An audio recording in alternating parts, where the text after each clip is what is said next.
I think a small con is great. You're going to be able to like dip your toe in, and like if you have the same like irrational fear of what if nobody's dressed up, that's not going to happen. But if you have that irrational fear, if it's a smaller con, you have that like, well, there's not going to be that many people there. But if you want to go big or go home, Rose City is going to be the one for you. If you want to like see all of the big celebrities, and if you want to see like have all of the artist alley and all of the different like writer's block and everything to go through, and like all you want to do is just walk down the alleyways and the aisles and see all of this cool stuff, Rose City is going to be the way for you. Today's Cosplay Con Talk episode is sponsored by Moco Queen Color Contacts. Don't forget to use my code Wayne for 10% off at checkout at mocoqueen.com. With that being said, I hope you enjoyed today's episode.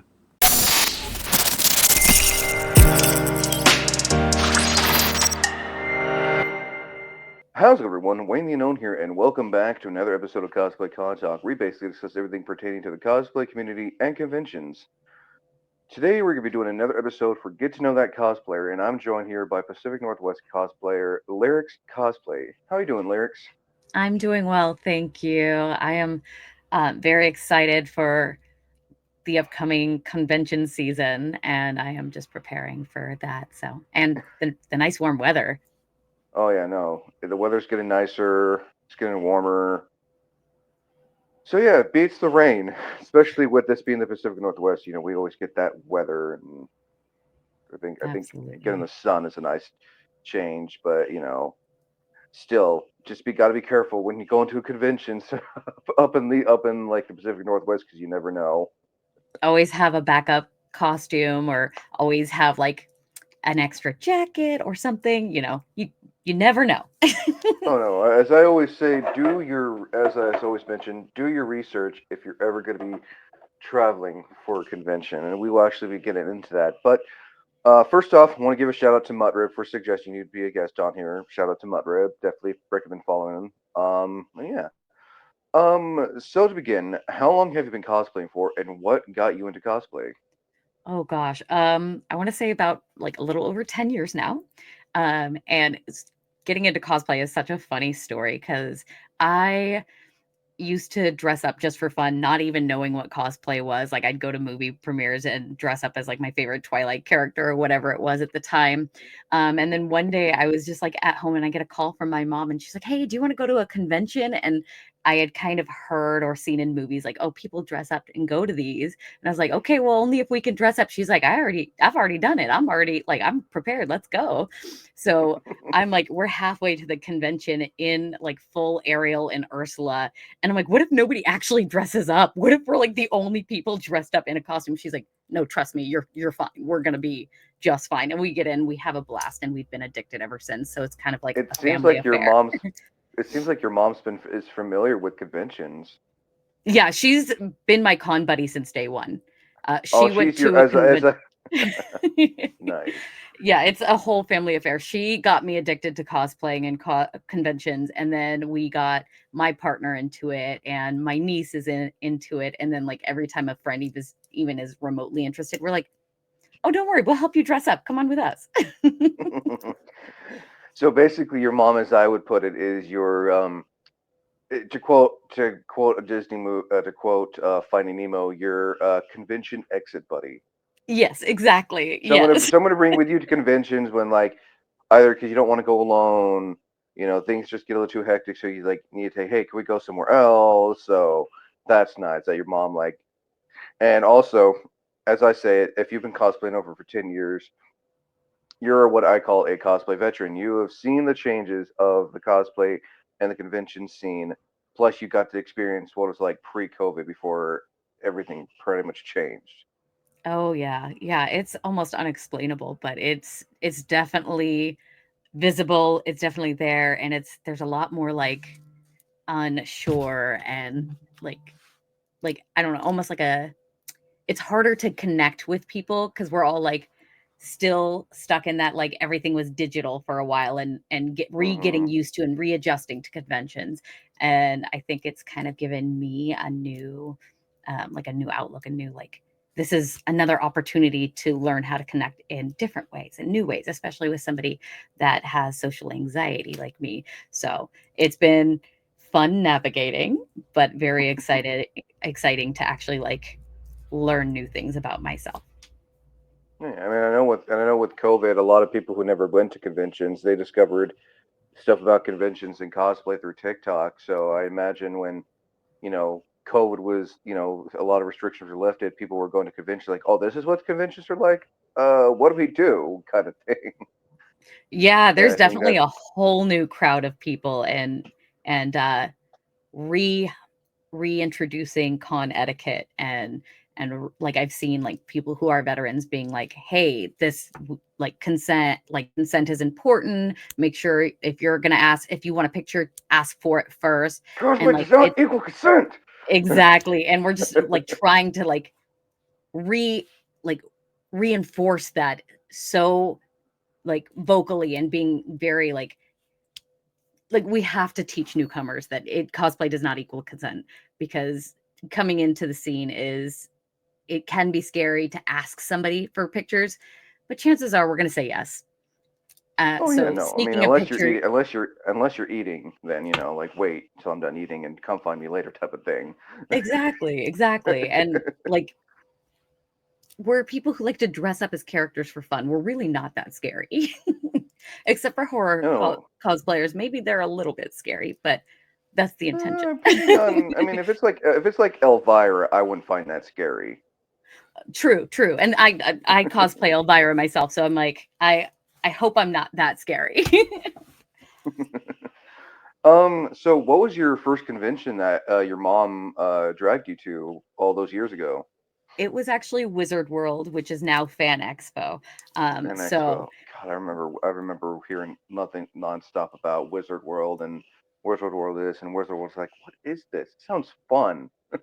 yeah, it was a lot of fun. But I mean, Fan Expo is so much fun. It's still kind of that like pop culture convention. It's just now they're exploring new new ways to introduce pop culture and like host pop culture and stuff. So it's been a lot of fun kind of seeing how they're growing. Nice. I know Fan Expo, KomoriCon, and Rose City are probably like the three, and I would say the Retro Gaming Expo are probably like Oregon's biggest convention since they're held at the convention center in Portland. Yeah, absolutely. Especially Rose City. Rose City is the con to go to. It is the biggest con. It is only here in Portland. So if somebody is building something big, it's going to be presented at Rose City. If somebody is Oh excited yeah, about something, definitely. they're going to show it off at Rose City. Oh no, most definitely. But yeah, what was Wizard World like when you and your mom went? It was kind of in between what Fan Expo is now and what Rose City is also. Like, so it's like it was bigger than Fan Expo, but much smaller than Rose City. So it was kind of like a good, I think in my experience, it was like the perfect first convention because it wasn't overwhelming. But it also there was plenty to do and plenty to see. And it was great to actually like I feel like I had the best opportunity to meet so many cosplayers and like kind of understand what the culture was like without having everything just overwhelm me all at once. So it was a really good way to dip my toe into the local cosplay community. Oh yeah, from what I've seen and heard about Wizard World back in the day, I think the last time I heard anything about Wizard World before they switched to the Fan Expo is when they got Jason Momoa as a guest. I think. Yeah. Yeah, I remember that announcement. It was very exciting. I didn't get to meet him that time, but I did end up meeting him at Rose City later. But they did have really good guest lineups, and I think Fan Expo is kind of continuing that tradition. Like they definitely still have Oh some yeah. really good guest lineups, and that isn't limited to pop culture actors or anything. Like comic book artists and like authors and everything also are really cool. Oh yeah. No. So the questions I usually have, we talk about convention stuff first, then cosplay stuff, and then we get into the cosplays, and then just some of my favorite questions. So when it comes to someone going to their first convention, whether it's a big one, medium, small one, as I categorize it, Disneyland to Disney World. You know, Disneyland being like the medium, the small to medium conventions, and then Disney World being like Anime Expo or Rose City or Emerald City. You know, like those big over the top conventions where they get like the A-list actors, and then you got the small medium conventions where like they still, you know, it's still pretty well known, but like, yeah. Yeah. So we're asking like what my ranking is for the local cons. Yeah. Yeah, Okay. pretty much like advice for like someone who wants to go to their first con, but they're not sure if they want to if they want to do a big con or small con. Yeah, I would say I like personally for me, a small con was a great way to start. Um, like I said, I started with Wizard World kind of like when it was in between, like it was almost in its heyday, but like just after that. So it was definitely like a little bit smaller than its heyday. I think a small con is great.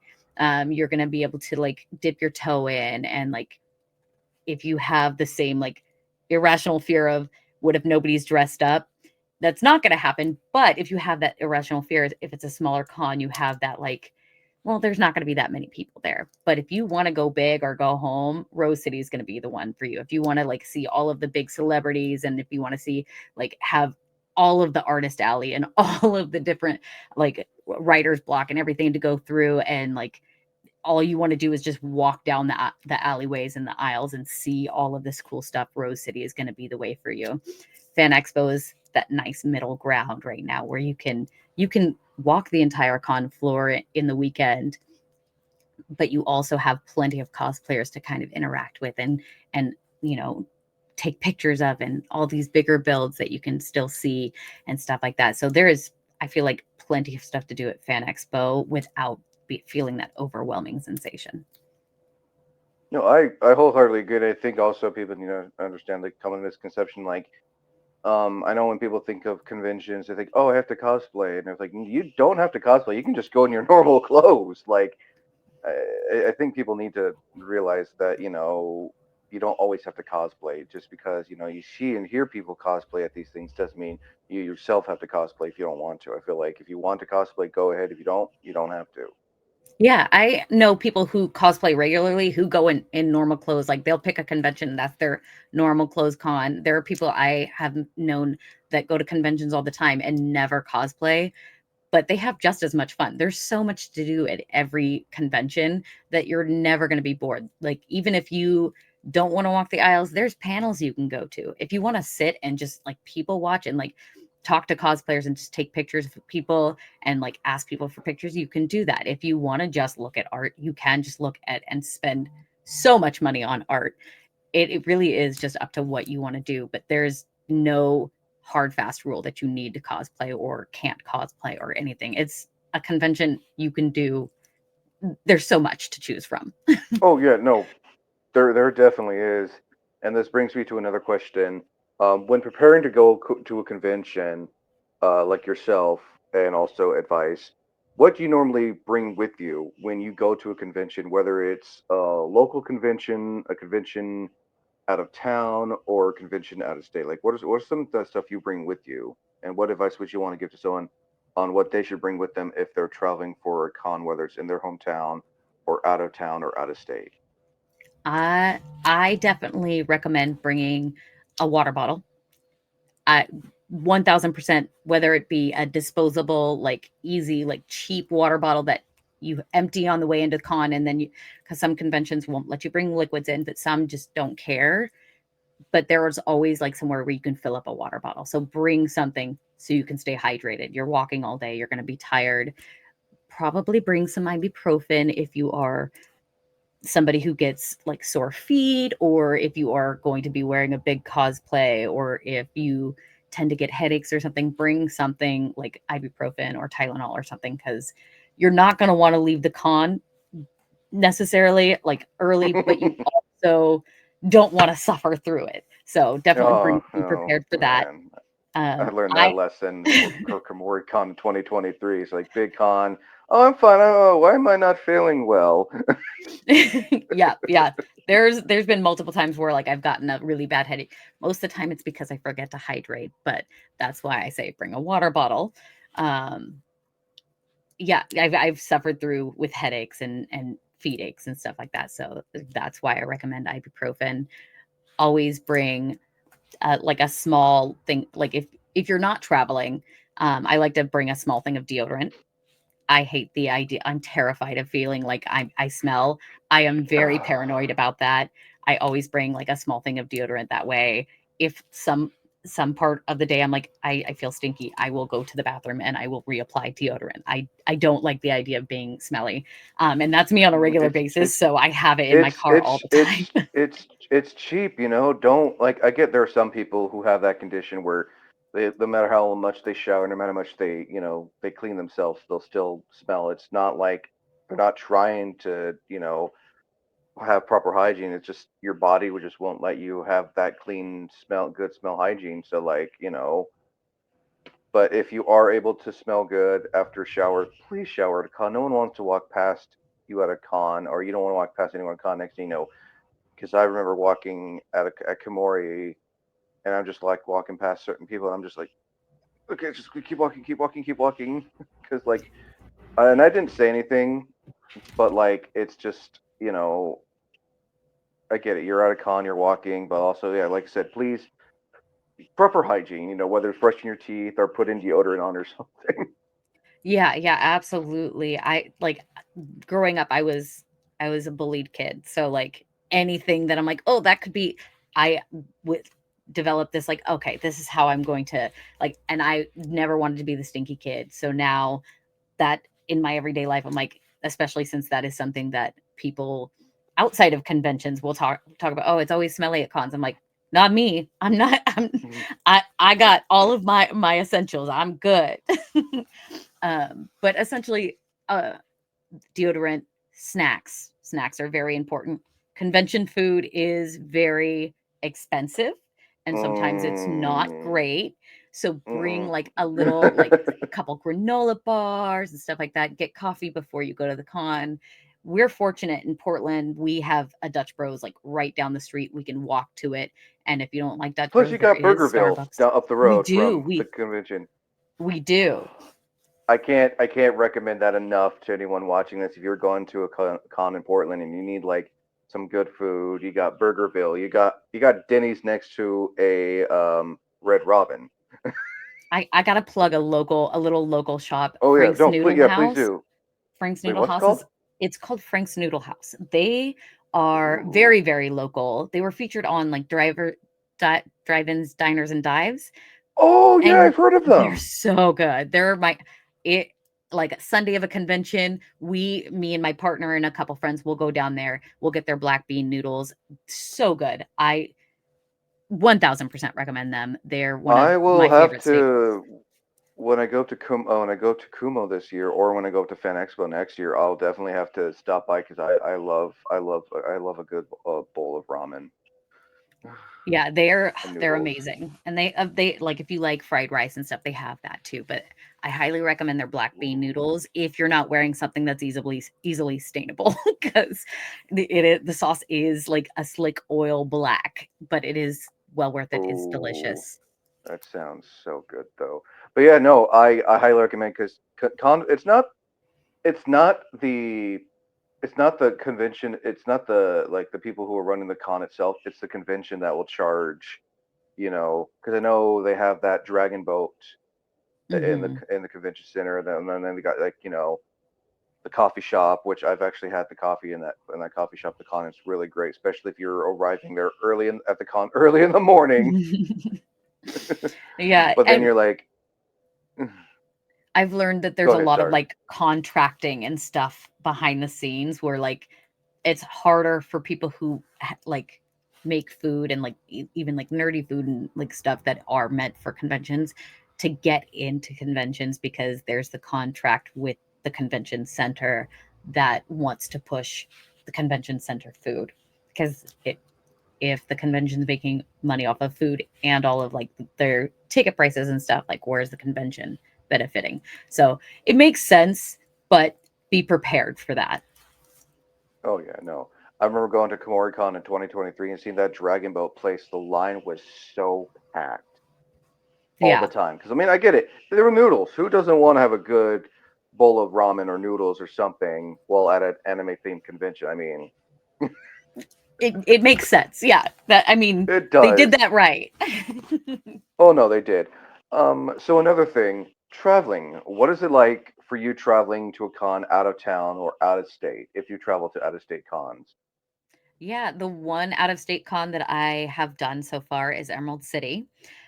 So that's up in Ooh. Seattle. It's wow, I remember my first time going to Emerald City. It was absolutely huge, and it's gotten even bigger since then. Um, Preparing for that it's like a learning process every year. Like I forget every year. I'm like, what did I pack last year? What made this easier? And what did I forget last year? Always pack extra clothes, like something to wear casually. I forgot to do that one year. And my friends invited me Uh-oh. out to go like grab dinner or whatever. And like we went to a nicer place. So I was dressed in this giant ball gown, eating like a chicken like cheese thing. And I'm like trying not to stain this like dress and it because it's impossible to clean. I like, and then we went out to get drinks, and like I'm like bumping into people in the crowd. Always bring an extra change of clothes. Oh yeah, no, Make definitely. your hotel sometimes has shower accommodations, but just in case, bring small like shampoo and like body wash and stuff like that, so that you can shower and Oh wash your no. face. And bring Bring your in own towels because sometimes those hotel towels can be real a little bit like feel like sandpaper. mm-hmm, bring extra pillows. I like at least one extra pillow because like I don't know if anybody's the same as me, but I sleep with like 3 or 4 pillows because I like to be extra comfortable. And the pillows at my hotels are always like super flat. And it just I wake up with crook in my neck and I'm like, okay, well, I have to suffer through the con. I'll like take ibuprofen and see if I can make it through the day. But bring an extra pillow or an extra blanket. It tends to get cold, especially in Seattle in March. Like that is like Oh. bring jackets, bring extra like things to stay warm. It's super important. Oh yeah, because you're still like in like winter time sort of, especially with the Mhm. rain and someone who works as a housekeeper, when cleaning stayover rooms, like you'll see like one bed that's just like has like a multitude of pillows because I get it. You don't know what the pillows are gonna be like because you probably had prior experiences. So like I get why people want to bring their own pillows Yeah, yeah. or I their and own like or even like their own blankets too. and with me especially like I wear a lot of makeup at conventions and sometimes like you miss a spot especially if you're wearing like full body paint. I am so paranoid about staining something and having to spend money and like losing my deposit or something because I'm like, I accidentally stained a pillow or something. That's probably a little bit of paranoia on my side, but like that also is one of the reasons why I'm like, I'm going to try to bring an extra pillow or something like that. But bring snacks as well for the hotel. Food up in like other states don't cost the same as Mm-mm. home or here. And like I always forget that we're here in Oregon, we don't have like taxes on everything. Everywhere else tends to have taxes No, on we don't. everything. So we like I always bring like breakfast bars and like stuff because like before a convention, there's never enough time to go get breakfast and go get Mm-mm. coffee and like do all of the things you want to do unless you're okay with sauntering a little bit fashionably late, which is also very acceptable. You do not have to like be there at the start of the con, but No, no, you be don't. be prepared if you want to be there on time. You're going to want to have easy grab and go foods and No, no, I wholeheartedly agree on that. bringing like cash will limit your spending a little bit. Bringing like, okay, this is my spending cash. And once that's gone, I'm done spending. Because when you're spending on your card, you forget to keep track of that. And you will Mm. find out when you get back home that you may have spent a little more than you had anticipated. So bring some spending cash And or like a little bit of a way to budget yourself. oh yeah, no, like I know some cons like vendors and artists don't always accept cash. So they'll That like or some don't take the card, some don't take the cash. yeah, Venmo is also a good way to do it. I I'm a Venmo fan. I am very much a Mm. Venmo fan. No, Um, I use Venmo and PayPal for like if especially if like they do like for autographs because sometimes even like the autograph, even like the special guests, they'll only take a card. Yeah, yeah. I mean, it's just some way to make sure that you're paying attention to your budget because, like, little bits, like I even just this last March, I was like, oh, I've only spent this much, right? I only just, and then I'll forget that I also spent that money on food, and I also spent money on like a print that I wanted and that I didn't think I was gonna buy, and then it all added up, and I got home and I was like, oh, okay, well, Hmm, that's Mr. okay. May. I can, I can live off staring at art for a while, right? And on that rare occasion, if you're lucky, the convention will have an ATM machine. Yes, yes, for sure. I especially like I know not Rose City, the Portland Convention Center does, and I know at least one of the buildings in the Seattle Convention Center does. They might be a little harder to find because there's 6 floors and 4 buildings, but they are somewhere around there. Yeah, no. Down here we have a this place called Rogue X Community Center. It's like has like a mini indoor outdoor water park, a big gymnasium, and outside since it's basically sponsored by the local bank, they have a ATM machine outside, which comes in real handy. Yeah. Oh, yeah.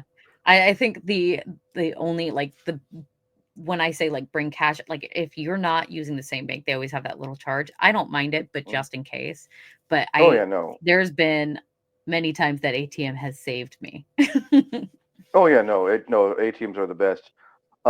Next thing, research. Do research for not just for like the surrounding area of the convention, whether it's for a hotel or whether you're researching the weather. Because let's face it, the convention sponsored hotels go like as soon as they go up, people are already booking them, or the conventions already has like rooms booked for their guests. Because let's face it, you know, the convention sponsored hotels are going to be packed right away. Yeah, yeah. So my favorite thing is like as soon as like Expedia.com will let me, I'll put a like a it has this like feature where it goes, okay, do you want to track the price of the stay at this hotel, and it'll tell me whether like flights and stuff go up and down or something like that, and I'll put that on there so that I can keep an eye on when prices go up and down, and then I'll compare that to like my Chase travel, my AAA. If you have AAA, use your AAA. If you have a travel card, use a travel card, because I can't express enough how those points will save you thousands of dollars. AAA will get you a discount. And then if you can find a way to combine like the discounts that you have, oh my gosh. Traveling with all of those discounts has been a way that I've been able to actually get to these conventions more than 1 year at a Oh, time.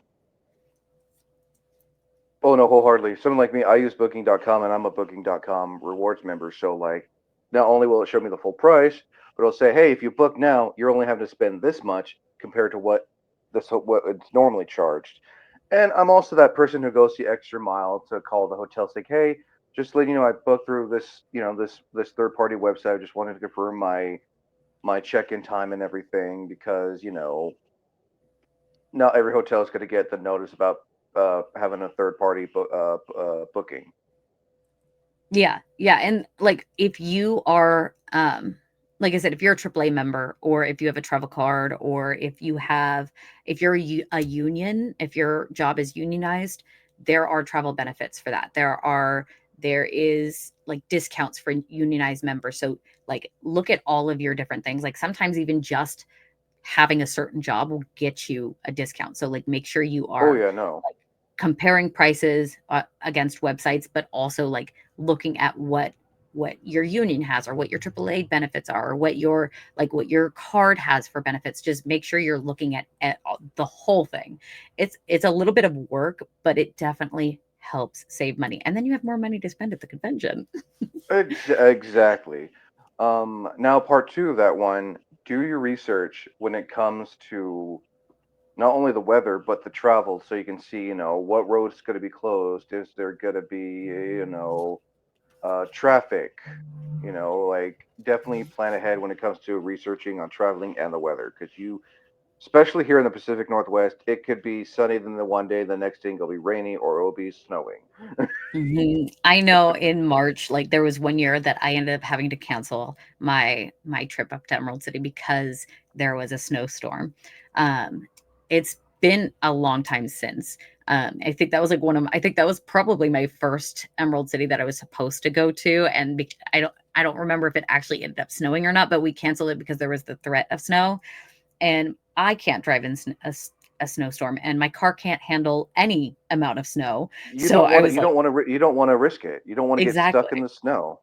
Exactly. I've driven once in the snow, and that was like 2 years ago, and I had multiple panic attacks. I am not built to drive in the snow, and, driving up to Seattle in the snow would be an absolute nightmare. I think that's my one of my worst nightmares is if I got stranded in No, snow up near Seattle or between states. So, yeah, checking on the weather. It's not common like it used to be, like where you're going to expect snow. Like we get lucky pretty much every year with Emerald City that there's not snow, but you never know, especially if you're traveling to a far off con or if you're like going to take a plane or whatever the case may be. Like if you're traveling like across the country, it might be nice and like warmish where you are, but it might be snowing there. Make sure you're checking that weather so you know how to pack. Like you might have like be leaving in shorts, but upon arrival, you might want to throw on a parka.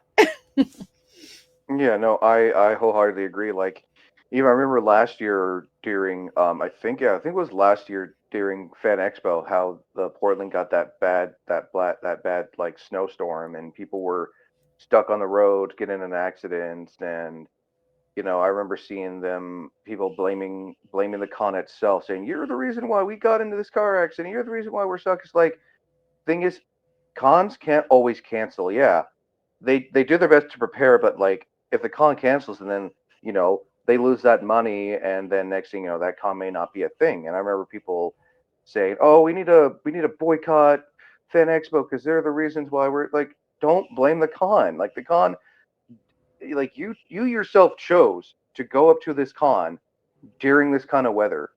I'm not trying to harp on anyone or anything, but it's like you chose to drive. You yourself chose to drive in this bad weather.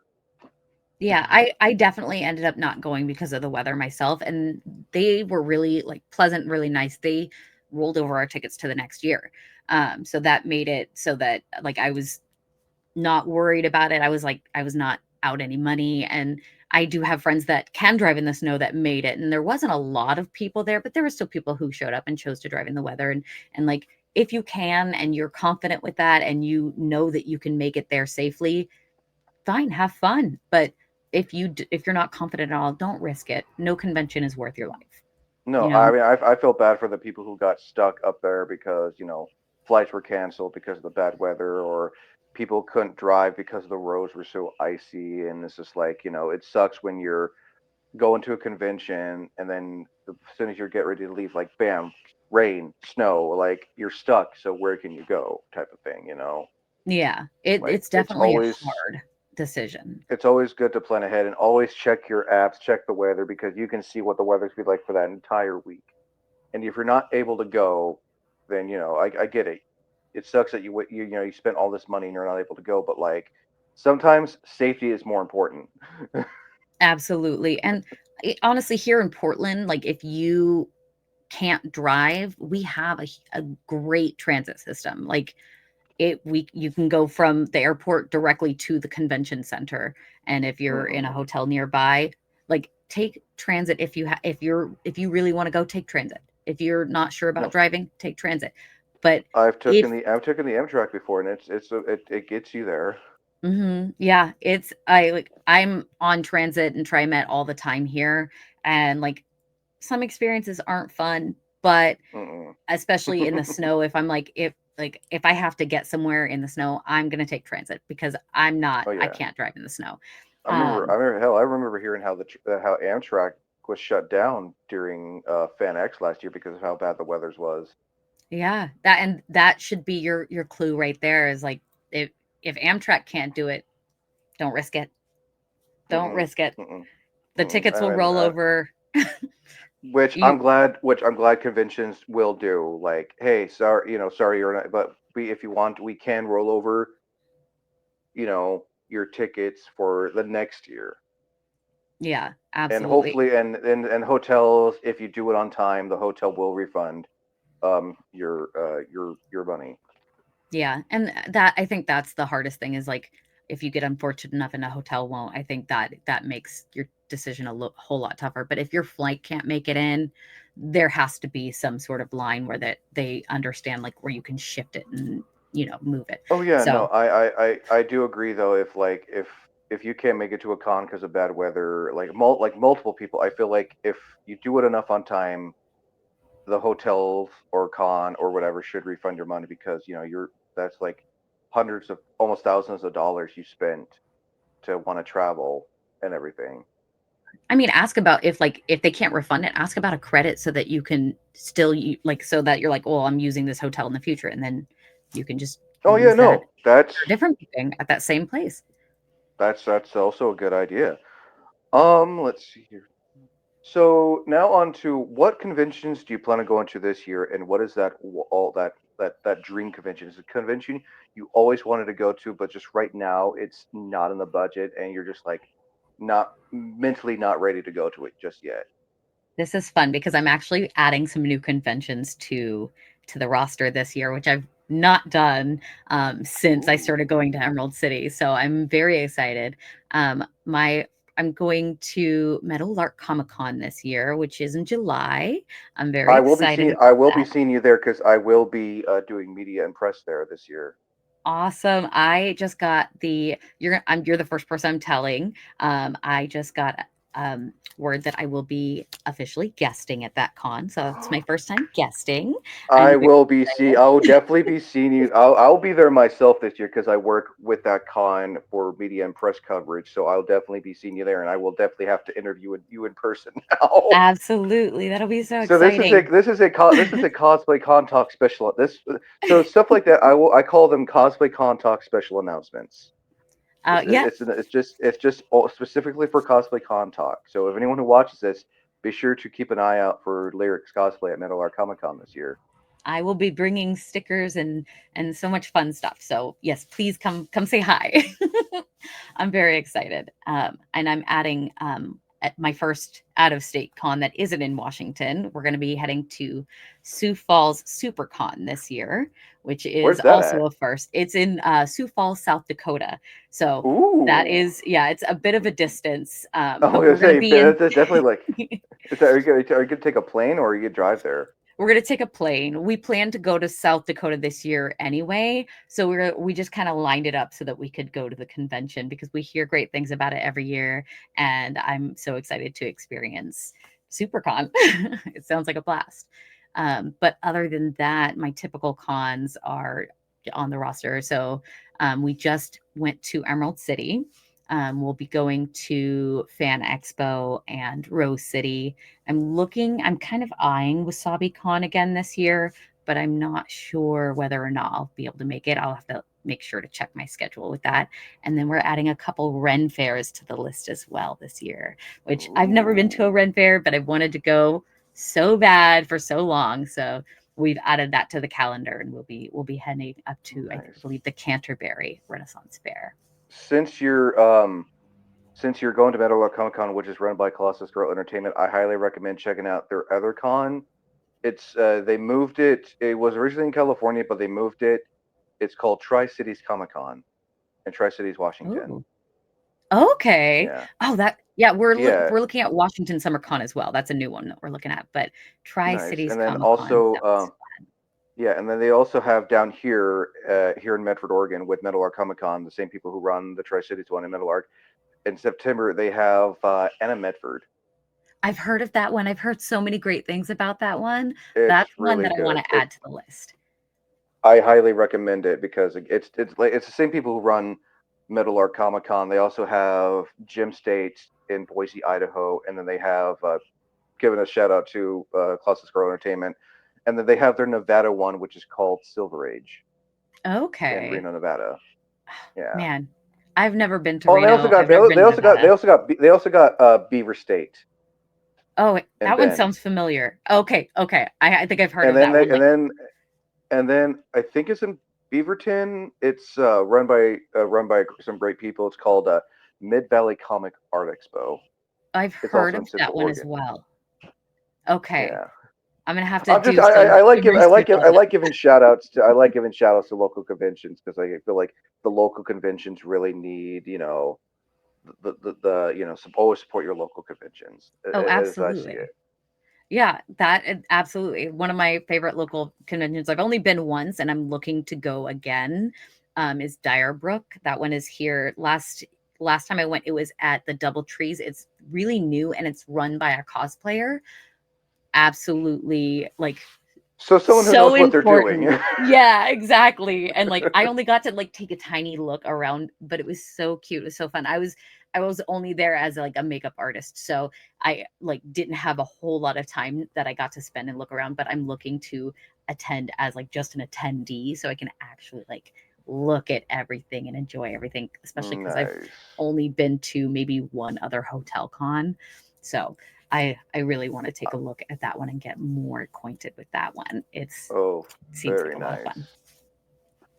Now, your dream con, a con you always wanted to go to, but right now it's just whether it's here in the states, but right now it's just not on the budget, and like you're like mentally not ready. It's like you want to go, but it's like, do I like? Am I ready to go to something like this yet, or should I wait and just do some more cons around the state, first and type of thing? Yeah, I have actually three dream conventions here in the States. Um, One of them is LA Comic Con because it's a California con. I've never done a California con, and then D23 because I love Disney. And Oh, I just want to see all the Disney cosplayers and like see all of like the fun announcements and like I know they did like the announcement for not WandaVision but Agatha All Along and like oh my gosh that looked incredible and they're like interactive booths look so amazing. It just oh yeah, no, I've heard nothing but good things about D23, and I know people who've gone to D23 and Star Wars Celebration down in California. yeah, I have a lot of friends who do that like double back thing and I've never even been to Disneyland. So I'm like that's a dream to do the Disneyland and do D23 one year and then C2E2 just because I hear amazing things. I In know it just Chicago. happened and Oh, yeah, and oh, it looks so fun. Those are my three yeah, state. C2E2 is a really big convention, and I think it's Chicago.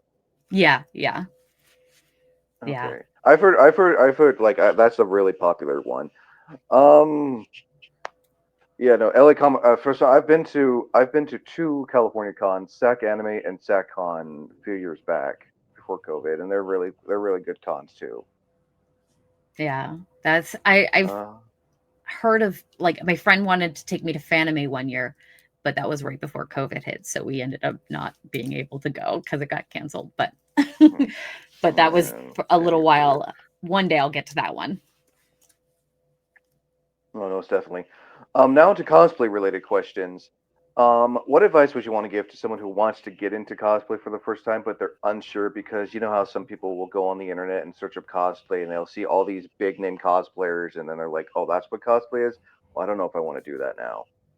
Oh, so much. I have so much advice. I try to introduce so many people to cosplay and stuff because I think if you feel like you would enjoy the idea of Halloween 365 a year just because you get to dress up, do it. If you enjoy crafting and building things, do it. If you feel like you want to craft and build costumes but you don't want to wear them, you can still do that. There are people who would commission you for that. If you don't want to build but you want to just get dressed up, that's okay. There are several Oh, different great. type of cosplays that like you can commission cosplays or I what do I call it? I call it like composition cosplays where you can just go to a Oh, like thrift upcycling? store and you just build stuff out of your closet and thrift stores and stuff like that. And I'm like that's how my Velma, that's how I like started cosplaying Velmas. I found a turtleneck sweater and I was like, you know what? This is a good costume base. And I found a skirt, I found some socks, and then I went and bought a wig and I already wear glasses. So I was like, Velma's done. It And works. Plus, yeah, I do like your. It's that cross between Velma and Elvira. What's the name of that cosplay? Because I I ca- like 'cause it's the thumbnail we're using. yeah, I call her Velvira. She is a fever I love dream. that. I don't know. I think the fact that they both had bangs was like the tipping point for me. Like I like was like they're both spooky queens. They're both LGBTQIA plus icons. And then I was like, and they both have bangs. We can do this. I can make this work. And And the best thing that's is how she was Elvira born. has been in Scooby Doo. Yeah, yeah. And I think after like right after I finished building that cosplay, I saw a version of Daphne as Elvira and I was like, well, I went the other direction, but it still works for me and I have a kind of fever dream that goes along with Velvira where the rest of the Scooby gang dresses as different universal monsters or horror icons like Lily Munster or the Bride of Frankenstein or Scooby Doo as Wolfman. So if anybody ever wanted to do a group costume or a group cosplay along those lines, I would be happy to I mean, to be part of that group. Fred would make a great Frankenstein, and Daphne would make a great Bride of Frankenstein. And you got, like Yeah, you said, you got Scooby as the Wolfman. I mean, Shaggy already did the Wolfman when they did the Scooby Doo meets the Wolfman thing, where Shaggy turned into the Wolfman with all those with the monsters and everything. yeah, That'd be yeah. pretty. I would like to see. I would honestly like to see the Scooby Gang as like Universal monsters. That'd be pretty cool to see, honestly. Yeah, and like if you don't want to go to the Universal monster route and you wanted to do more of like Elvira like esque horror icons, Lily Munster and Herman Munster, also reminiscent of the Bride and Frankenstein. So also could be Daphne and Fred. I I just love mashups and like weird little fever dream cosplays. So Oh no, mashups are the best. yeah, I love like getting a little Or extra my favorite, creative. you take one character, but you mix and match like their classic version of look and their newer look. Like a few years back, I did a cross between Jack Nicholson's Joker and Mark Hamill's Joker from Batman, Oh my and that was really fun. gosh. That sounds really fun. I feel like Jack Nicholson's Joker lends really well to that mashup. I love Jack Nicholson as the Joker, but I also like how could you not love Mark Hamill in anything he does, especially Oh like yeah. he was born to voice the Joker. Oh So yeah, no, I just I had the orange button-up shirt, the green vest, the purple suit, the spats, the gloves, the green hair, and I also had chatter teeth as well. Because I mean, come on, you gotta have to have chatter teeth. that's a staple. You have to. You The only have to thing I have the wasn't staples. the only thing I was missing was the gun that shoots the flag out that says bang. I tried finding them, but all I could find were cheap ones that like would break real easily. That is the struggle. That is props are such a like I feel like props are such a staple, but they can be such a struggle as well, especially Oh yeah, finding the no, right one. wholeheartedly agree. And you did answer my question about where could people go to like if they're on a budget, and like you said, thrift stores, or if you have a decent, or if you have a decent budget, it does not hurt to find someone to commission cosplays for you because some commissioners will do payments. Yeah, absolutely. And like I understand like commissions can be expensive, but that's because that's a lot of time and a lot of like money and a lot of supplies and it is well worth it. Like I have commissioned like two or three small items and oh my gosh, I love them so much. I love them. I have even though I retired some of the costumes, I held on to those commissions because I'm like, how how can I get rid of them? Like maybe one day I'll move them on and sell them to somebody who will use them. But right now they're on display in my cosplay room. So I love them too much. Oh, and then there's nothing wrong with like selling a commission because you like Mhm. realize, yeah, I will never do this again, or it's just too much, and just like so you just like you'll find someone, hey, I have this specific made cosplay or prop. If anyone wants to buy it, this is how much it is, and blah blah blah. Yeah, there's people who do cosplay like kind of like garage sales where they're like, I'm cleaning out my cosplay closet. Here's what I have to offer. And buying a secondhand cosplay. not a bad idea, especially like you can get a Mm. deal on it since it's something that they used and it was loved, and now it's no longer being used and they want it to go somewhere that is going to be loved. No, I wholeheartedly agree. And also, there's nothing wrong with going online to like cosplay websites and buying pre-made cosplays. Just make sure you are buying the right size because half those sizes are Asian sizes, so you're gonna have to go like almost 2 to 3 sizes up. Yeah, it's yeah, make sure you buy them in plenty of time to like make sure they fit, and then if they don't, you can return them and still get the cosplay that fits in time. I firmly believe that literally all forms of cosplay are valid. If you have a costume, you put it on your body and you go to a convention and you are cosplaying. Most of like a lot of my pieces come from like things that I already own. They're just like closet items that I had, or I reuse them for like reuse old cosplays for new cosplays, or I reuse shirts that I no longer use and I'm like, oh, this will be good for a costume, and I just put it with a costume and build it from that. All forms of cosplay are valid. No, no, I wholeheartedly agree, and I'm a firm believer that cosplay is for everyone. It's just the thing is, there's that gray area to where like if it's someone under the age of 18 and they're cosplaying an 18 plus character, like, mm, you It for me, know, it's just be appropriate and use your best judgment with cosplay. If you're uncomfortable, remove yourself from the situation. If you think there's a chance that you're going to make somebody uncomfortable, maybe rethink some of the options on that cosplay. It's no, I agree, and it. also, Oh, go ahead. I'm so sorry. no, no, sorry, I didn't mean to interrupt you. Go ahead. It's just a matter of using your best judgment. Is all I was going to say. Oh yeah, no, and if you're under 18, if you're a parent who and your child's under 18 and they want to cosplay an 18 plus character like from Has Been Hotel or some forms from anime characters, I firmly believe that do your research before saying yes to your kid cosplaying a 18 plus character from any forms of media because you just there are just some people at conventions that don't know anything about cosplay etiquette and they will try to do something or say something if they see your child cosplay a character that they should not be cosplaying. Yeah, know what your like know the like what your child's consuming as far as media and stuff. Like I'm a has been and a hell of a boss fan.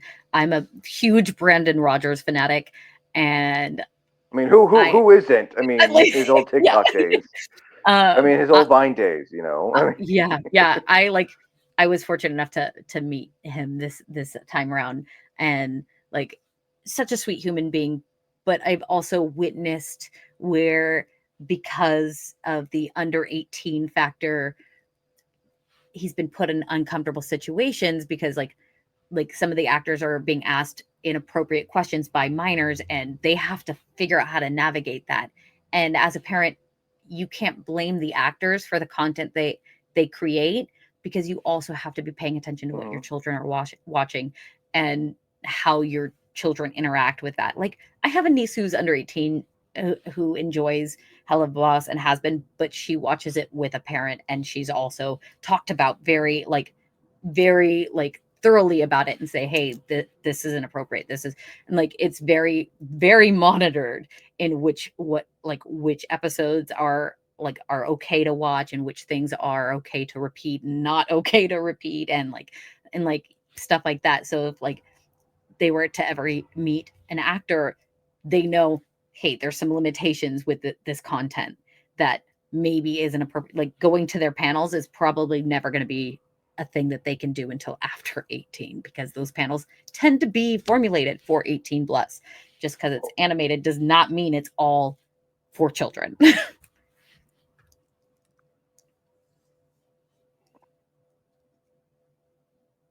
No, I wholeheartedly agree. Like, not every cartoon. Yes, people think, oh, it's a cartoon. It's meant for kids. Like, no, it's not. And even like Vivzy Pop, says you shouldn't be watching this if you're under 18 because there's a lot of curse words. There's a lot of like I've seen Has Been Hotel, Hello Boss. I'm like, this is not meant for children. Like I get it. Children have access to a lot of things now because, as time progresses, forms of media become more accessible. And like, I mean, granted, I watched shows as a kid I probably shouldn't have watched as a kid, or played video games like, watching South Park as a kid, playing the video game Blood Rain 2 as a child. But I knew also that, I shouldn't reenact stuff like that because, I was like, yeah, I was allowed to watch it, but I also knew not to reenact anything from that stuff. Like, Yeah, I also was a South Park like watcher as a younger child. And like the same situation. I watched it with my grandma because my mom didn't want me to watch it. So I think that's like kind of where that like issue is, like kids, especially these days where there's like more electronics, more, and like they're going to their friend's house and their friends have phones and stuff.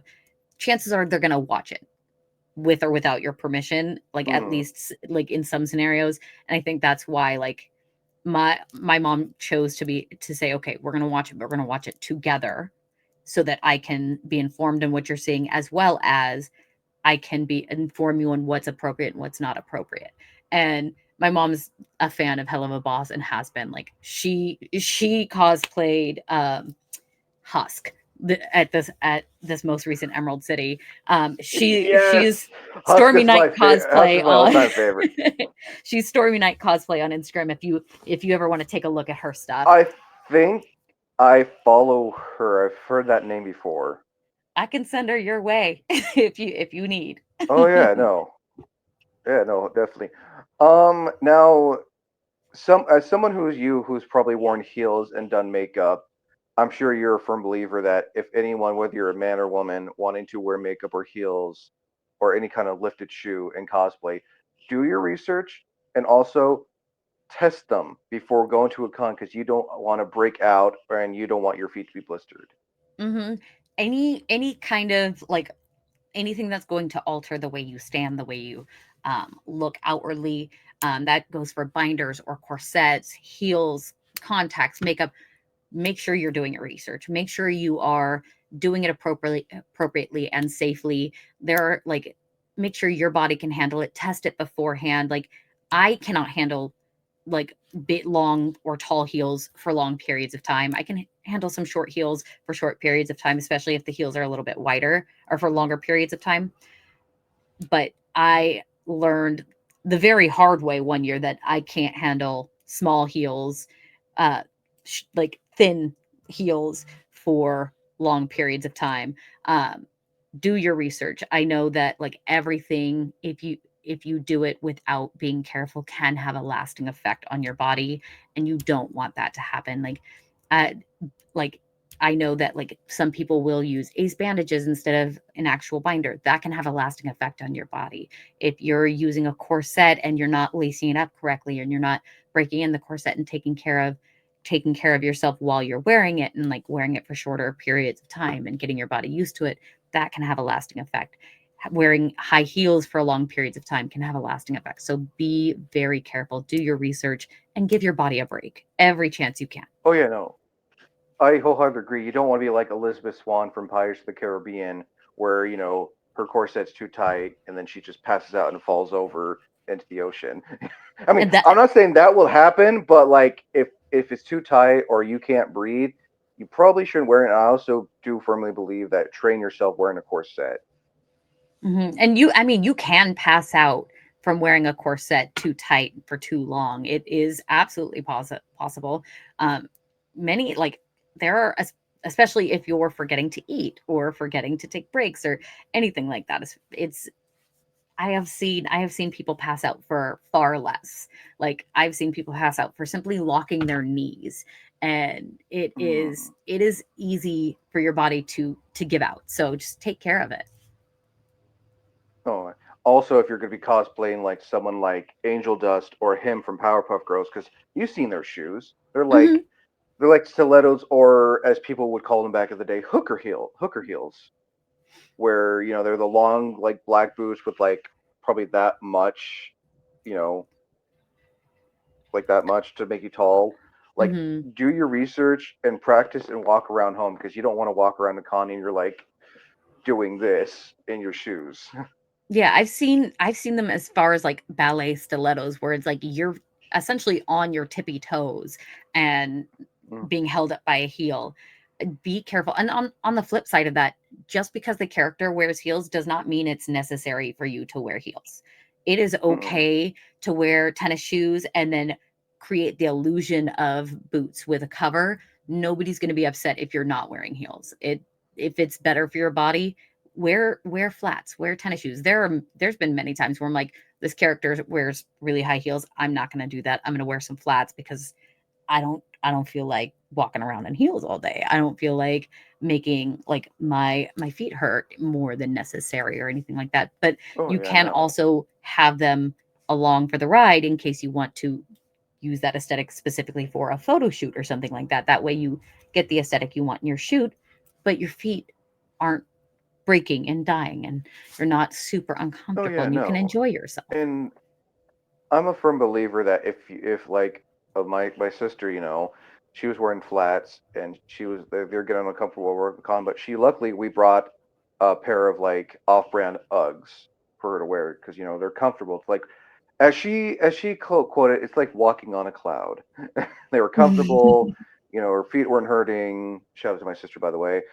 But I feel like having a footwear alternative to where your feet aren't hurting is good, or wearing socks, Yeah. that are like,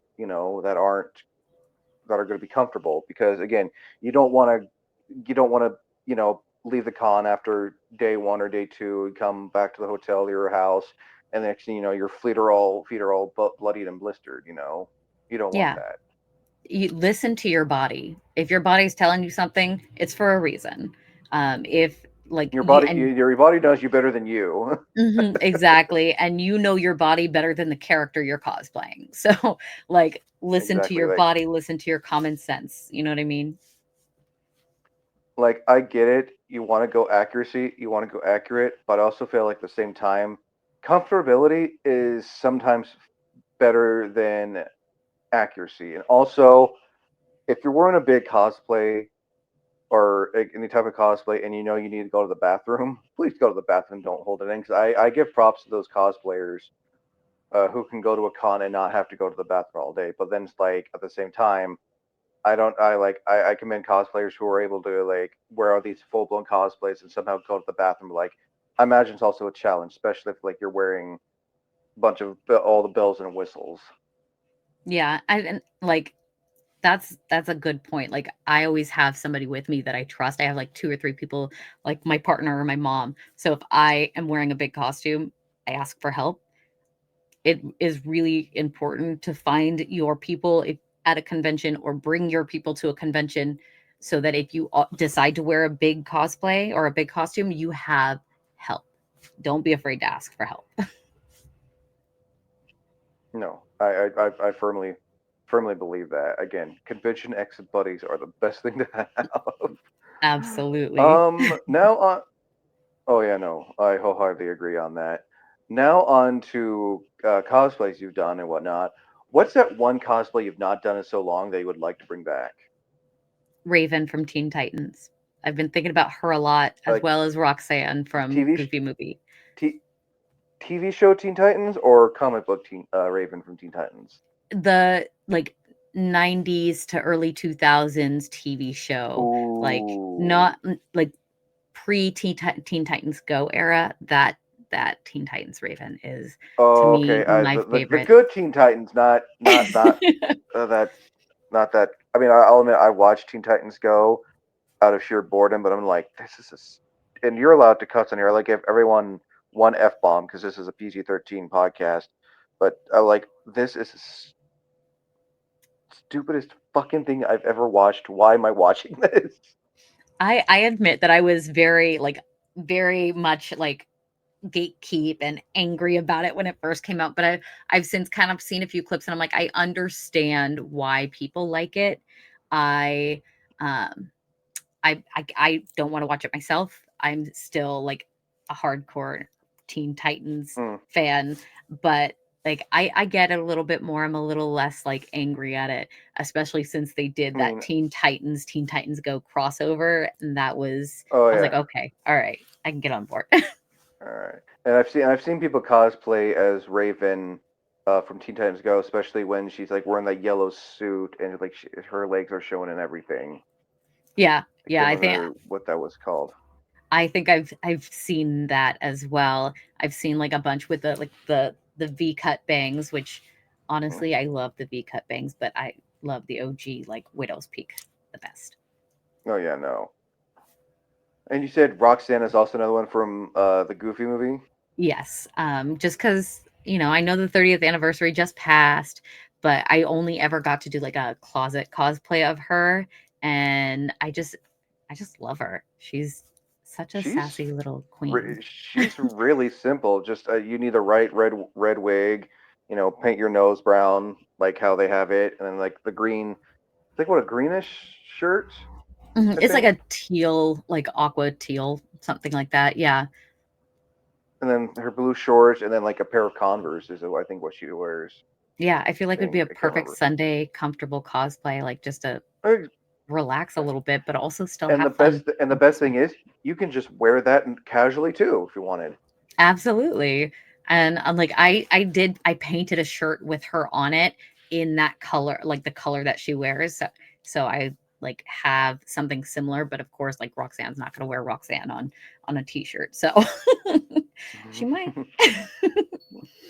Now what's that one cosplay? I call them one and dones. It's cosplay you what you did once because you were curious about the character, or a friend asked you to be part of a duo cosplay or a group cosplay, and you're like, okay, I'll do it, but just this one time. For me, it was Silver Mist. Uh, I feel like I I don't didn't. know who that is. Oh, she's a Tinkerbell fairy.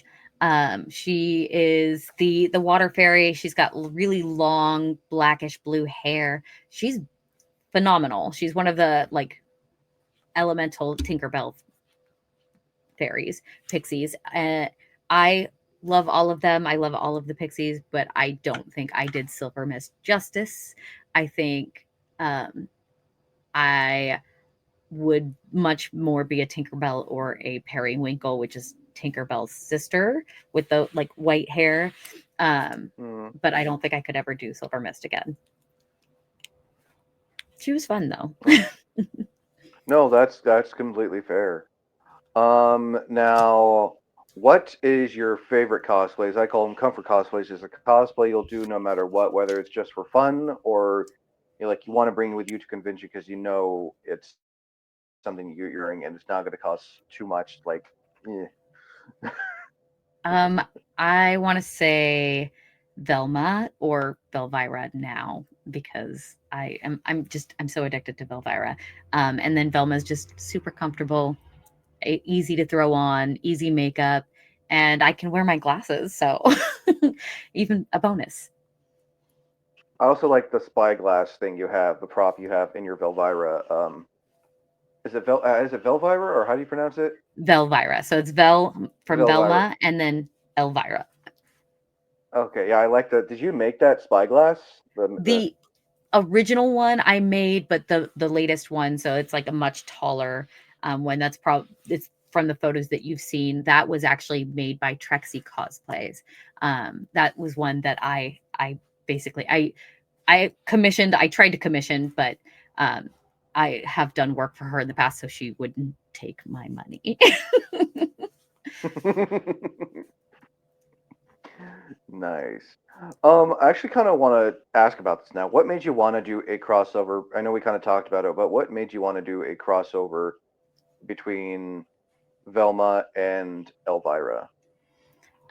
They to me, like I think I was thinking one day about like different costumes that I already do, and like I already did like Elvira. I have her in my closet, and I already did Velma. And I was just kind of like looking through things, and like something hit me, and I was like, they're both like LGBTQIA plus like icons. They're both they're both into spooky stuff. I was like, but they're so different, but they also both have bangs. This could work. I was like, they're two of my like favorite characters to cosplay. And I was like, what if I just cosplay them both at the same time? And God, once I realized I was like the bangs, and then I could do Elvira's like bump. I was like, we can make this work. I just need to color shift some things and throw on the glasses and we can make it happen. And that was kind of how she was born. Nice. Where'd you get the orange dress from exactly? That was I kind of made it. So I found an orange dress and I found two of them and I used the material from one dress to create the sleeves on the other dress. And then I learned from like how to make the sleeves from my Elvira dress. And then I cut a window out of it. Like it was just a plain turtleneck dress with no slit and no peephole window. And I cut a slit in it. I added the sleeves and I created the peephole window and kind of hemmed everything up. And that's how that dress was born and made. So I essentially I bought it and then just altered it. Very nice. I like how people can just buy something and then just like, like you said, alter it. Yeah, absolutely. And like I said, like every form of cosplay is valid. So it is absolutely okay to alter and make things from things that already exist. Nice. Now on to cosplays you plan on doing for this year, and what is your all-time dream cosplay? I have so many dream cosplays. um I don't know which one. I think just because I recently did it, Hexus was my dream cosplay for a long time. And I do want to like make it a little bit more obviously Hexus. Um, but a cosplay that I'm working on right now that's kind of a dream cosplay is Sindel from Mortal Kombat. And eventually I want to do Spawn as well. So those are two like really big builds that I want to do. And then like one of my like dreams is if you are a 90s kid and you remember Gargoyles, Demona from the Gargoyles is an absolute dream of mine. Demona's been mentioned. Demona's been mentioned on here quite a few times for dream cosplays, and I can honestly see. Now, are we talking about classic MK2 Sindel from Mortal Kombat? Originally, yes, but now I've kind of thought about doing. I think I'm doing Revenant Sindel, and that's kind of the armor that I'm building. Oh, from MKX. Yeah, yeah, and I don't Nice. think I'm gonna do the makeup, but I do like that build. I don't like there's one where she's like gray and cracked and stuff. I haven't played the Mhm. game, so I'll have to do my research there. But It's probably her MK9 look then, because I remember when they're an MK9 when they get turned into revenants, they still look themselves. They're just gray and they have like cracks on their body. yeah, okay, that's the one that inspired me for this costume. Um, but I like I feel like I can do it without that makeup, but I like one day Oh I'll yeah, probably you can easily get bring the away makeup with. in. You can easily get away. What cosplays are you working on for this year for your 2025 con season? Sindel is currently in progress. I've officially started Ooh. her.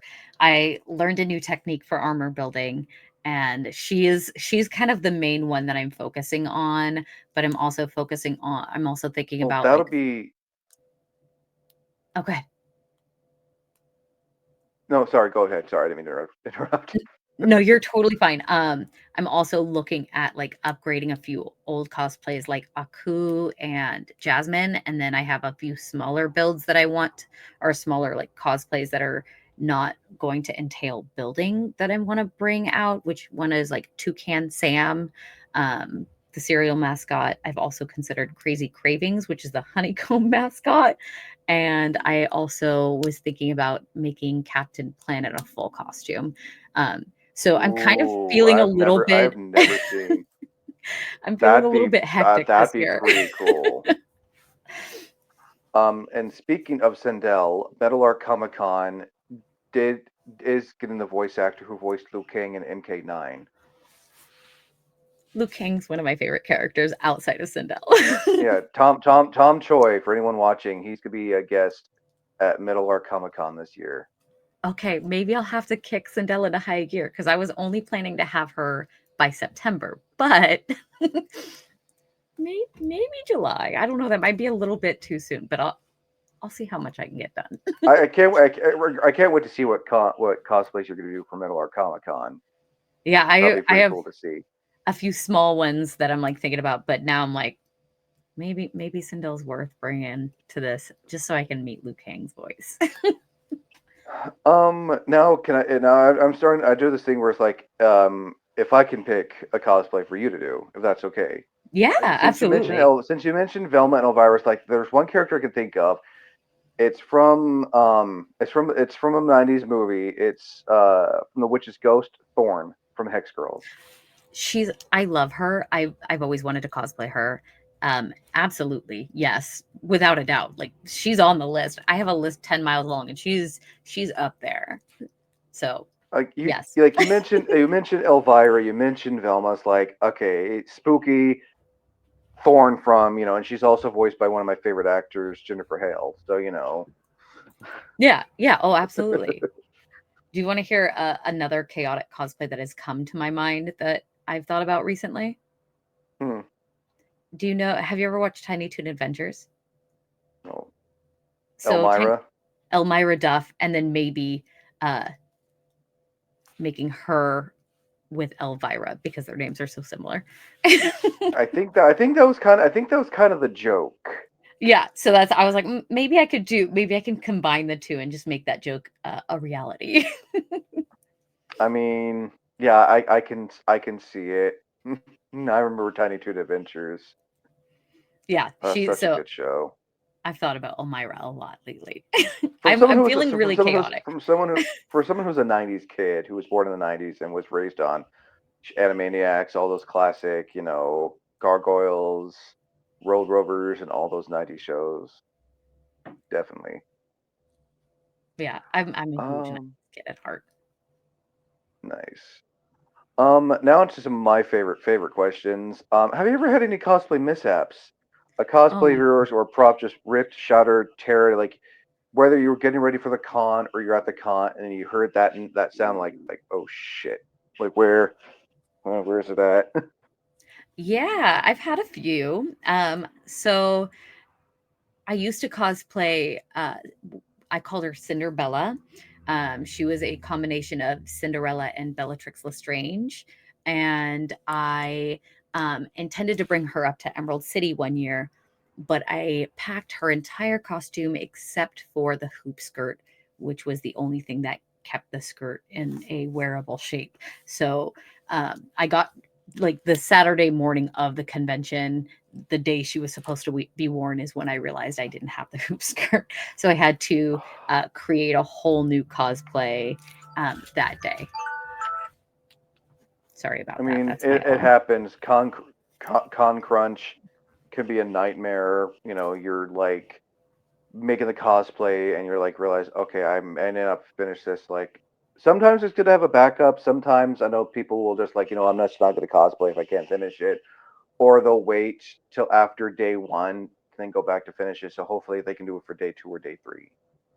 Yeah, yeah, I did try to order a hoop skirt to get up to Seattle, but it ended up being canceled. She didn't happen that convention, but she showed up at the next convention. Nice. Now another question I always ask pertaining to these, my favorite. I call them my. I think I'm just gonna call them favorite questions. Ever had a WTF moment? Like you were at a con and you're just like, there's just a moment like, did that actually just happen? To like, okay, I need to go because I'm feeling very uncomfortable right now. Um, I didn't leave because I was uncomfortable. It just happened so fast. Like I was dressed as Aku from Samurai Jack, and somebody came Nice. up and shouted something at me, and I didn't even hear what he said, but I can only assume it was a quote from one of the characters. And I asked what they said, and they're like, "You don't even watch Samurai Jack," and left. And I was like, "What happened? What did you say?" I at a convention, I am so like bouncing my like attention is going all different places. So if you say something to me, chances are you're going to have to repeat it. And that was what the situation was. And I didn't have a chance to like even process what was said. I still to this day don't know what he said. Um, but I got yelled at for not watching Samurai Jack because of that. And that's like one of Despite my you probably, despite you watching Samurai Jack, I think people. I, I'm gonna go on a little rant here. When you go to a convention, you're cosplaying, and you got the regular attendees, and they're wanting to like, this isn't Disneyland. This isn't Disney World. Like we're not like the cast crew members who like interact with all the time. We're just attendees just like you, except we're dressing up as our favorite character from our favorite forms of media. Don't get all pissy and huffy if we don't always interact with you. Like little kids, I can understand, they see their favorite character and they're like, ooh, touch. But then you got the adults that are just like who do the same things. Like you're a grown ass adult. Why are you doing this? Yeah. And like if I don't understand what you're saying right away, it doesn't mean I don't know anything. It just means that I might have not heard you, or like it's, convention floor is busy, it's crazy, it's chaotic. And like some people like there have been times where I've dressed up as a character just because somebody I know asked me to, and like to do a cosplay, and they love that character. So I didn't know anything about like the character that I was cosplaying for my friend, but I was just having a good time. I was happy to be there. And there's nothing, and And there, as that's I always say, there's okay. nothing wrong with that. There's nothing wrong with that. Yeah, Um, it's okay. Now to my final favorite question. What is your favorite convention moment? Like to this day, it's something you will always remember no matter what. It's like a core, like to quote Inside Out, it's a core memory. Um, so I no longer cosplay Bellatrix Lestrange, but this was one of my like absolute favorite moments is so I originally like one of the reasons like I really wanted to dress in costumes my entire life was because like I wanted to be an actress, and then I wanted to be a Disney park character. And I got my Disney park character moment when I was dressed as Bellatrix Lestrange. I was not expecting this at all, but apparently this tiny little child had been chasing me down, and I didn't notice, I didn't hear them, they just like were following me around the convention with their dad, and they didn't want their dad to get my attention. They just wanted to like get my attention themselves, but they were like just quietly following me, and I turn around and there they are, and they're just like so excited to see Bellatrix Lestrange. And I got to like I had to like figure out how to be a villain without being mean to this child, cuz like I was like, okay, I don't usually do like the character voices or anything, but I did because I'm like this child really is just so excited to meet this character. And like I had them hold my wand, and like I like let them like look, like I had the fake dark mark tattooed on me. I let them like look at it and touch it, and they had the best time, and they like took their picture and they went away so happy and so excited that they met their favorite villain. I'm a little worried about Bellatrix being their favorite villain, but they had a great time, and I will never forget that moment. Uh, the only other time I had anything even come close to that is being dressed as Elvira and meeting a small child named Elvira, and same interaction, just so excited and making her name and everything. It was so much fun. I like when like little kids like they see their favorite characters and you go full on into like that. I always feel like moments like that are like what makes your con experience the best, or like even getting recognized like multiple people. I remember going to SAC Anime and I was like I cosplayed as one of my favorite characters and I got like stopped left and right. I was like, I don't know what to do. I've never had this happen before. Yeah, I like But moments like that are the best. yeah, and like it's great being recognized by other people, but something about a child like really believing who you are, like just it really just solidifies like this is I love this. I love doing this.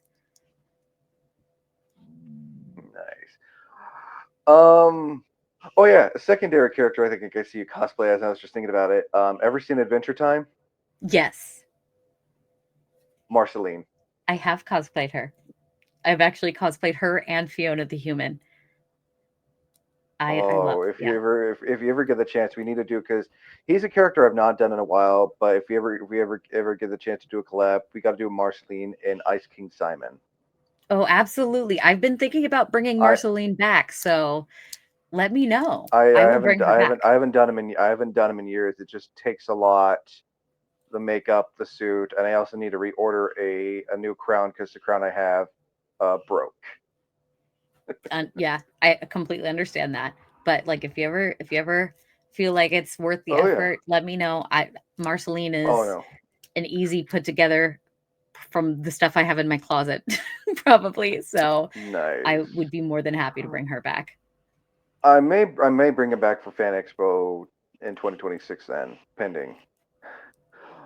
Um, Now, last but not least, any last minute? Oh yeah, I forgot to ask this because it's something that I've been asking recently because someone brought it up for me to ask it in another series. What kind of impact has cosplay had on you personally? Um, uh, it's so hard to explain. There's so much. I grew up in a family that loved Halloween. My grandma from an early age, like I remember her like sitting on the porch dressed up from head to toe in like this like faceless Grim Reaper outfit and like waiting to scare people. And like that's one of my earliest memories. And then getting into theater in high school and that having such a profound impact on me.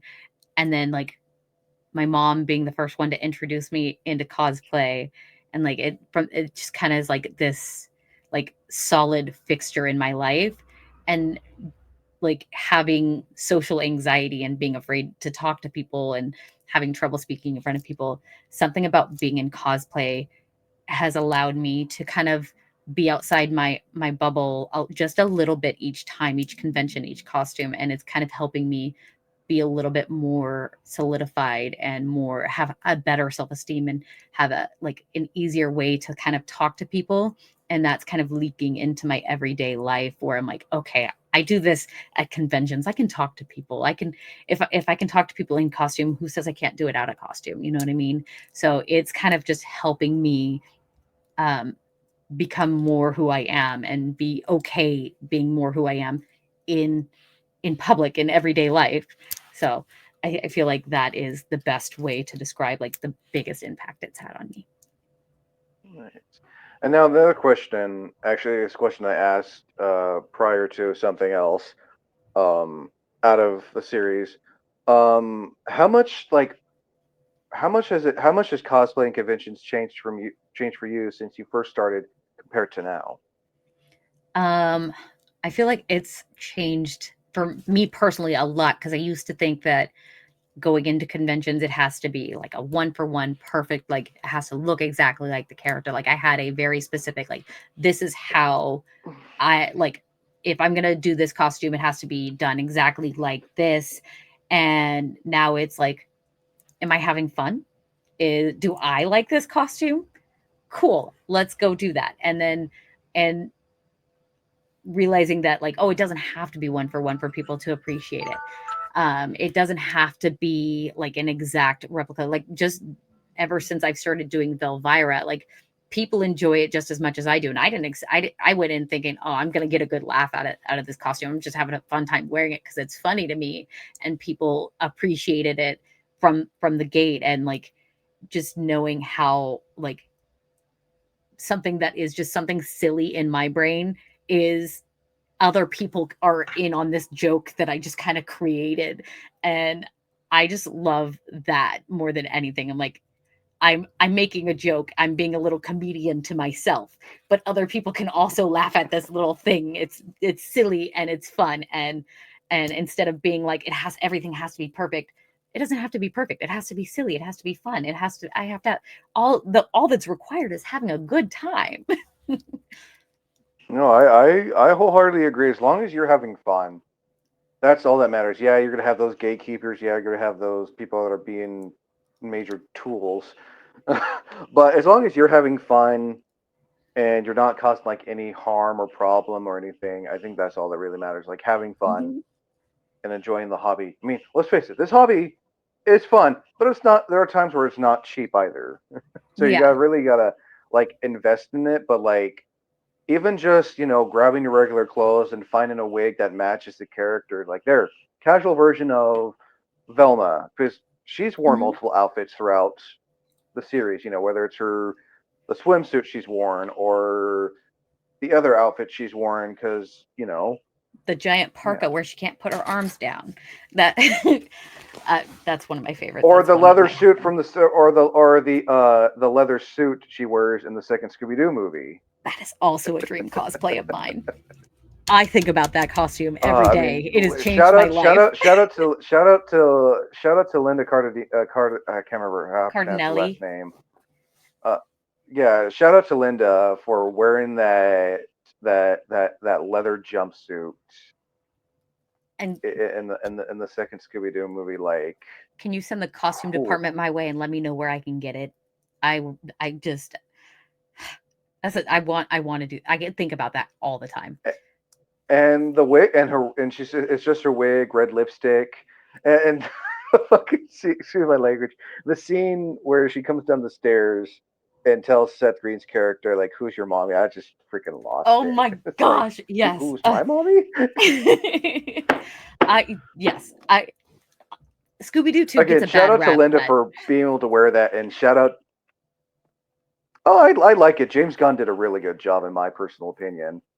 it's I love it. I don't think any of the Scooby Doo movies are bad, or any of the live actions are bad. I love them all. I'm obsessed. And Linda Yeah. Cardinelli lives rent free in my brain forever, forever. Oh yeah, no, I wholeheartedly agree.